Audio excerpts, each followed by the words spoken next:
हाम्रो वेब पेजमा इन्सर्ट गर्नको लागि युज गर्ने ट्याग। त्यसमा अब सोर्समा हामीले फाइल नेम लेखिहाल्छौँ हैन, फाइलको नेम के छ त्यही हामी यहाँ लेख्छौँ, अथवा फाइल पाथ भन्ने पनि हुन्छ, फाइल पाथै भनौँ।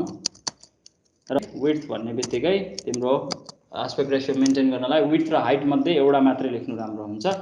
र एएलटी भनेको चाहिँ सर्च इन्जिनहरूले यो इमेज के को बारेमा छ भन्ने कुरा थाहा पाउनलाई यही अल्ट भन्ने एट्रिब्युट युज गर्छ।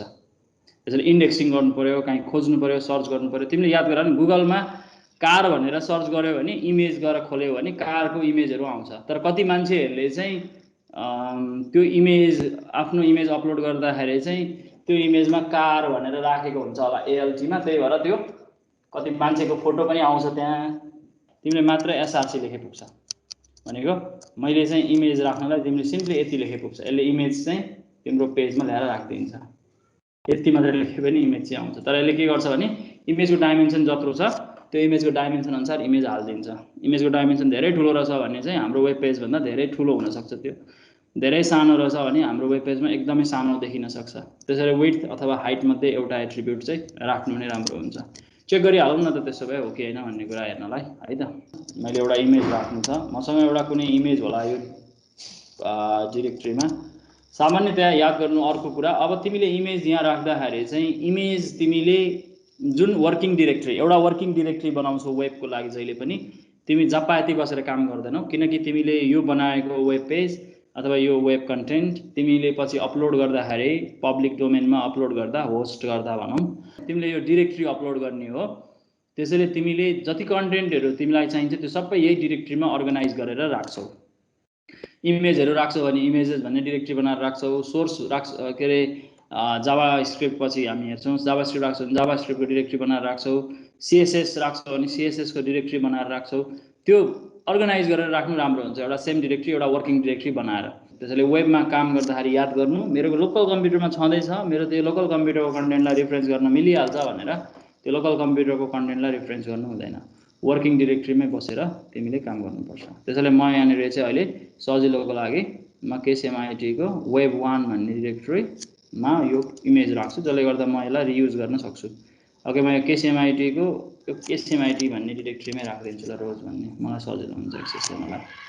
अब मैले यसलाई एक्सेस गर्नु छ भने एक्सेस गर्ने दुईटा मेथड हुन्छ। पाथको कुरा आउँछ। पाथ भनेको चाहिँ तिमीले दुई तरिकाले, एड्रेसिङ दुई तरिकाले, फाइलको पाथ दिँदाखेरि चाहिँ दुई तरिकाले दिन सक्छौ। एउटा भनेको चाहिँ अब्सोल्युट हुन्छ, अब्सोल्युट पाथ, र रिलेटिभ पाथ। कुनै पनि फाइलको कम्प्युटर सिस्टममा रिलेटिभ पाथ र अब्सोल्युट पाथ हुन्छ। अब अब्सोल्युट पाथ भनेको चाहिँ जस्तो मानौँ तिमीले यहाँनिर माथि हेर ल, यो मेरो यो देखिरहेछौ, यो माथिको यो जी ड्राइभमा केसीएमआईटी भित्र web1 सेक्सन ए image.html भन्ने फाइल छ नि, ठुलोमा लेखिदिन्छु यहाँनिर। जीमा तिम्रो केसीएमआईटी भन्ने डिरेक्टरी छ, त्यसभित्र मेरो web1 भन्ने डिरेक्टरी छ, त्यसभित्र मेरो सेक्सन ए भन्ने डिरेक्टरी छ, अनि त्यसभित्र मेरो अहिले बनाएको फाइल image.html छ। मैले मेरो वर्किङ डिरेक्टरी अहिले के हो भने म अहिले यो मेरो वर्किङ डिरेक्टरीको केसीएमआईटी web1 भित्रको सेक्सन ए मेरो वर्किङ डिरेक्टरी हो। मेरो करेन्ट डिरेक्टरी भनेको कुन हो? यहाँ सेक्सन ए हो। This is my current directory. यो डिरेक्टरीमा म अहिले जति पनि फाइलहरू सेभ गरेर राख्छु, जस्तो कि image.html, हिजो मैले अस्तिको दिन table.html, त्योभन्दा अगाडि त्यो अस्तिको भर्खरै links.html, त्योभन्दा अगाडि table group.html, अझै त्योभन्दा अगाडि मेरो के थियो होला first.html फाइल्सहरू छ नि हैन। भनेपछि यो सेक्सन ए भित्र भएका जति पनि फाइलहरू छ यो डिरेक्टरीमा मसँग चाहिँ मल्टिपल फाइल्सहरू छ। यो जुन फाइल्सहरू छ नि मेरो, यी फाइल्सहरू first.html, मेरो यो table.html, यो मेरो list.html, मेरो यो table.html अथवा links.html जति छन् मसँग फाइल्सहरू, यी फाइल्सहरूलाई यदि मैले यो डिरेक्टरी भित्र बसेर यदि म सिम्पली फाइलको पाथमा मैले यदि सिम्पल table.html मात्रै लेख्छु भने मेरो यो वर्किङ डिरेक्टरी भरि यो table.html भ्यालिड हुन्छ, भनेको यो फाइल भेटिन्छ। र यो फाइलको यो जुन लेखाइ छ एड्रेस, यो एड्रेसलाई रिलेटिभ एड्रेस भन्छ। रिलेटिभ एड्रेस भनेको म जहाँ छु त्यहाँबाट मैले एड्रेसिङ गरेको रिलेटिभ एड्रेस भन्छ। तर मलाई म जहाँसुकै हौँ, मेरो करेन्ट डिरेक्टरी जेसुकै होस्, म त्यसलाई रिफरेन्स गर्दाखेरि चाहिँ म table.html लाई रिफरेन्स गर्दाखेरि चाहिँ जी ड्राइभमा मसँग केसीएमआईटी भन्ने डिरेक्टरी छ, त्यहाँभित्र मसँग web1 भन्ने छ हैन, अनि त्यहाँभित्र मसँग चाहिँ सेक्सन ए भन्ने डिरेक्टरी छ अनि यहाँभित्र चाहिँ मसँग table.html छ भनेर लेख्छु भने यो चाहिँ अब्सोल्युट एड्रेस हो। वेबमा हामी कहिले पनि अब्सोल्युट एड्रेस युज गर्दैनौँ।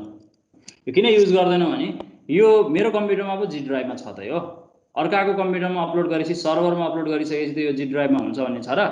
हामीले एड्रेसिङ गर्दा हाम्रो वर्किङ डिरेक्टरीको रेफरेन्समा, यो वर्किङ डिरेक्टरी हो नि त मेरो, table.html लेख्न पाउँछु। यदि यो सेक्सन ए भित्र पनि मैले अर्को डिरेक्टरी बनाएको छु हैन, यो सेक्सन ए भित्र मसँग यहाँभित्र एउटा डिरेक्टरी छ, यो image.html फाइल भित्र म यो इमेज डिरेक्टरीको कन्टेन्ट एक्सेस गर्नु छ भने, मलाई यो इमेज भित्रको डिरेक्टरीमा एक्सेस गर्नु छ भने मैले यसलाई कसरी एक्सेस गर्नुपर्छ, यसको फाइल पाथ कस्तो हुन्छ म यहाँनिर लेख्छु ल।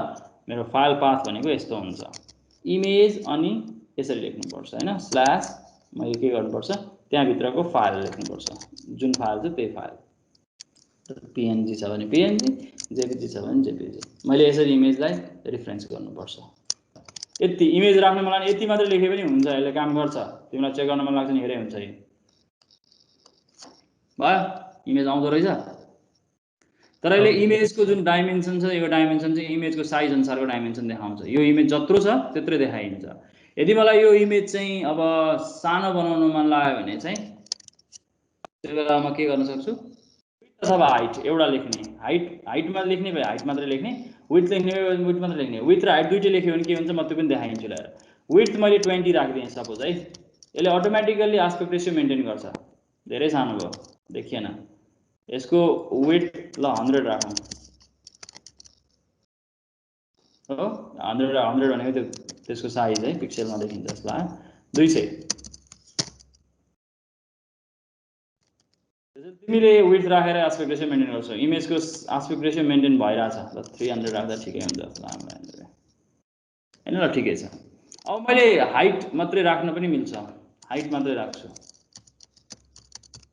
300 राख्छु, ठुलो देखिन्छ हाइट त 300 राख्दा। तर अब मैले विड्थ पनि राखेँ हाइट पनि राखेँ नि समस्या हुन्छ क्या, यो इमेज कि त श्रिङ्क हुन्छ कि त स्ट्रेच हुन्छ। 100 राख्नु ल, हेर यो इमेज कस्तो देखिन्छ। त्यसैले तिमीलाई त्यो इमेजको आस्पेक्ट रेसियो थाहा छैन भने तिमीले बर्बाद गरिदिन्छौ इमेजलाई। इमेज कति बर्बाद भयो हेर त। त्यसैले तिमीले दुईटा मध्ये एउटा मात्रै राख्छौ आवश्यकता अनुसार, तिम्रो आवश्यकता के हो त्यही अनुसार। मैले अब विड्थ मात्रै राखेँ भने त यो राम्रो देखिहाल्छ, त्यसले आस्पेक्ट रेसियो अटोमेटिकल्ली मेन्टेन गर्छ। अब धेरै सानो मलाई मन परेन भने म 400 जति राखिदिन्छु, यसले यतिको ठिकठाक इमेज देखाइदिन्छ, भइहाल्यो। मलाई कत्रो साइजको राख्ने त्यही अनुसारको राख्छु, त्यही भएर साइज आफूले म्यानेज गर्न मिल्छ यहाँनिर।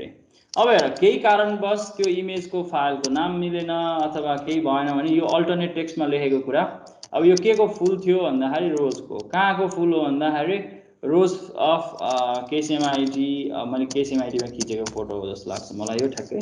अब यो इमेज अहिले त लोड भाउँदाखेरि त्यो टेक्स्ट देखिँदैन, तर यदि केही कारणले यसको नाम गल्ती भयो, फाइलको नाम गल्ती भयो, इमेज लोड हुन पाएन अथवा डिरेक्टरीको पाथ मिलेन, के भएन, इमेज केही कारणले लोड भएन, कहिलेकाहीँ इन्टरनेट स्पिड स्लो हुँदा पनि तिम्रो होस्टिङ गरिरहेको पेज चाहिँ, अनलाइनमा गएको पेज चाहिँ यदि इन्टरनेट स्पिड कम भयो भने पनि इमेज लोड हुन सकेन केही कारणले भने यो अल्टरनेट टेक्स्ट डिस्प्ले हुन्छ क्या, त्यहाँ रोज अफ केसिएमआइटी भनेर आउँछ यहाँ हेर है।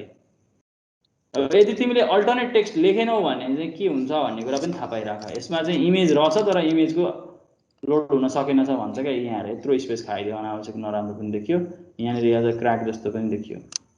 त्यसैले यहाँ के थियो भन्ने कुरा मान्छेले थाहा पाएन नि यस्तो भयो भने त। ओके, रिलेटिभ पाथ र अब्सोल्युट पाथको बारेमा बुझ्यौ जस्तो लाग्छ मलाई, तिमीलाई इमेज हाल्न आउँछ जस्तो लाग्छ मलाई। र आज यति गरौँ, थ्याङ्क यू क्लास। तिम्रो काम के भने तिमी आउँदाखेरि अर्को क्लासमा आउँदाखेरि तिमी आफूसँग भएको लगभग 25-30 वटा इमेजहरू चाहिँ इमेज ग्यालरी जस्तो बनाएर एउटा पेज बनाएर आऊ।